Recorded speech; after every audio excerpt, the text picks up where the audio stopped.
This is the Sunshine Cathedral perspective. My mental health is struggling. Can faith and church really help me? We are the coolest and probably the queerest pastors you will ever meet. And we stand by this claim. Being part of the Sunshine Cathedral, which is the world's largest progressive queer church, we believe that church or faith or religion has a significant impact on our mental makeup and its health. Surveys in the LGBTQ plus community are almost unanimous. Church and religious faith have been the historic heart of creating LGBTQ plus hate, anxiety, and therefore challenges to mental health. Religious belief and participation in faith community play a positive role in supporting mental health for many individuals. According to the National Alliance on Mental Health Illness, religion can have a positive impact on mental health by providing people with something to believe in, a sense of structure, and a group of people to connect with. But where is that for queer folks? At Sunshine Cathedral and even the Queer God Squad, we are trying to offer people across the world a sense of belonging and security by telling them that they are not alone. But we must understand that mental health is complex and individual experiences vary.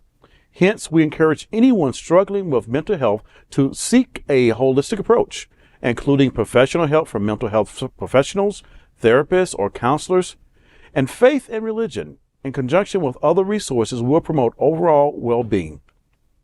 If you or a loved one are in need of help, visit sunshinecathedral.org/care to get further resources. That's sunshinecathedral.org/care. This is a big topic. Yeah, it really is. The thing that comes to my mind first and most is how church has affected or not played into individual mental health, especially when it comes to the LGBTQ plus community and the effects that it has had on a lot of people, to the point of them not even being able to seek out any resources or any help because they just get stuck where they are. If I can't get it from the church and I can't get it from any place else.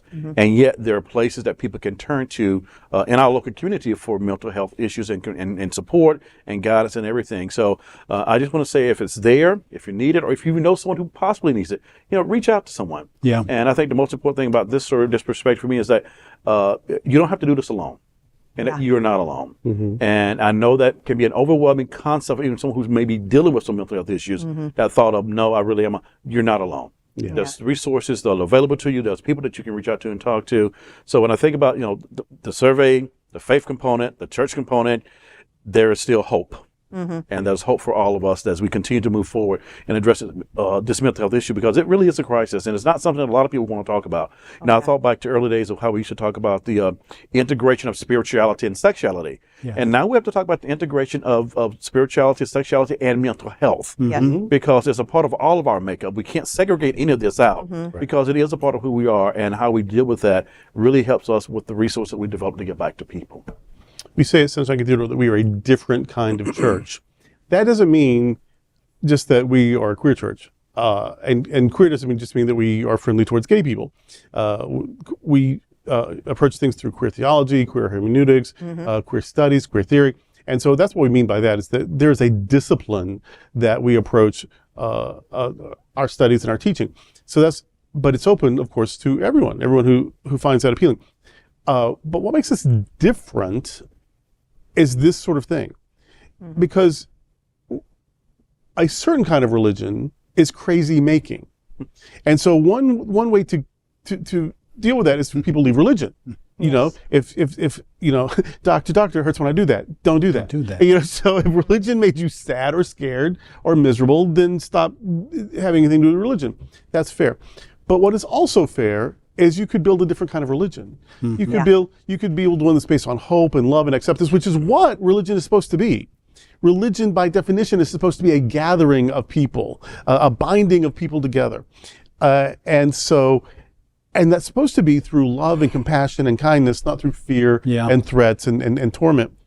And so if you have to be in the club and follow all these rules to participate in the central ritual, which for a lot of Christians is the Eucharist, if you have to worship on a certain day to be right, if you have to read a certain kind of book and believe certain things about the book and understand things from the book in this exact certain way, even if science and experience and reason tell you that that is bullshit, I mean, if you were told to do things that are crazy making, to deny reality, to deny what you see, to deny what you feel, to deny what is common consensus in every academic community, to deny all of that, because if you don't, this thing you've never seen, but has a book that people wrote, but it's that thing's book, and this thing is never spoken out loud to you, but somehow other people know what that thing wants. We'll say a person, but it's not. But then if it's a person, it's got the limitations of personness. Yes. You know what I mean?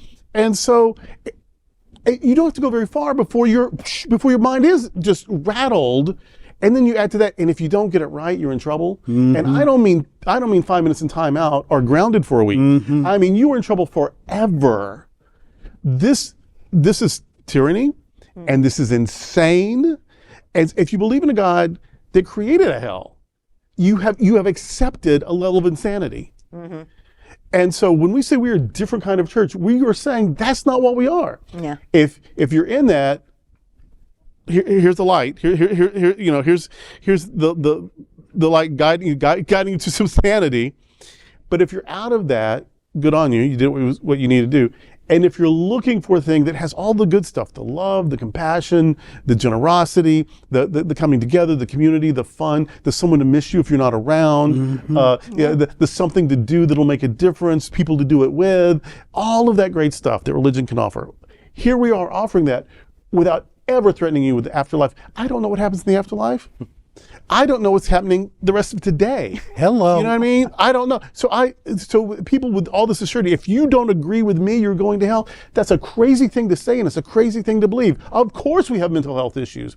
So this different kind of church says we just do it differently. Yeah. We're not going to threaten. In fact, we partner with a lot of clinical services. We can get you some help, but we certainly don't want to be the cause of that anxiety and that sense of brokenness and shame and guilt, because we're a different kind of church. And that's the thing. There was a time when if you were gay, it was considered a mental illness. You were sent to psychiatrists, psychologists to quote unquote fix you. They learned better. And that I think is the main message. Just because something was one way then, we grew and we learned more and we understood that no, what we were doing before was wrong. So if the psychological world, if the professionals, the mental health professionals, if they can look and say, oh my goodness, we made a mistake, then it's time for more of the religious community to do the same thing, to look and say, oh, wait a minute. No, we're reading this wrong, number one. And number two, well, there is a part that we can read the right way, and that's, oh gosh, love our neighbor. Love our neighbor as we love ourselves. And that seems like a real simple thing to do. If I'm doing something that you don't like, don't do it. Right. Yeah. That really is as simple as it should be. Yeah. Just, that's me. Right. I have a little story to share, and we are a different kind of church here at Sunshine Cathedral. I facilitate a bereavement group here a couple of times a month, and a while ago, there was an older gentleman who had lost his spouse, and he came to the bereavement group, and he says, but what I need to share with you is, he says, I came, and I sat in the parking lot, and then I left. And then a couple weeks later, he came again. He sat in the parking lot, and then he left. And finally, he got the courage to come in, and he says, when I first came in, I actually had almost a panic attack. I was that afraid to come into a church. But we had a little conversation about it, and I don't know that I alleviated his feelings. Will we ever see him on a Sunday morning? Probably not. But he called Sunshine Cathedral his sanctuary. Even if he couldn't come in immediately, even if he had a panic attack when he first got here, Sunshine Cathedral was his sanctuary. Because what he found in that group, what he found in that bereavement group, were people who cared about him, who supported him, who loved him, regardless of his life journey. They were there for him. And I really think that those kinds of groups, those kinds of outreach really emphasize who we are and what we do. And Excellent. more of that is needed. Super. More of that is needed. And I think in the 21st century, and maybe this is the way it was meant to be always, but I think in the 21st century, we don't come together to flatter the gods. The gods call us together so we can take care of each other. Yes, exactly. Find And that so the community. gods are just like a symbol calling us together so we can do our best and human on each other. And then the humanness is the good stuff. But yeah, the gods are the symbols that bring us together. They're not the tyrants and the overlords Right. that we're meant to, kowtow to. No, and for me, I'm just thinking about all this in the article is perspective. We hear so often the church did me wrong, or I got hurt by the church, or the church was this, or the church was that. I would just love for us to reclaim that concept that the church is good, but it's about the people. Yay. And stop allowing those people to affect you in such a bad manner.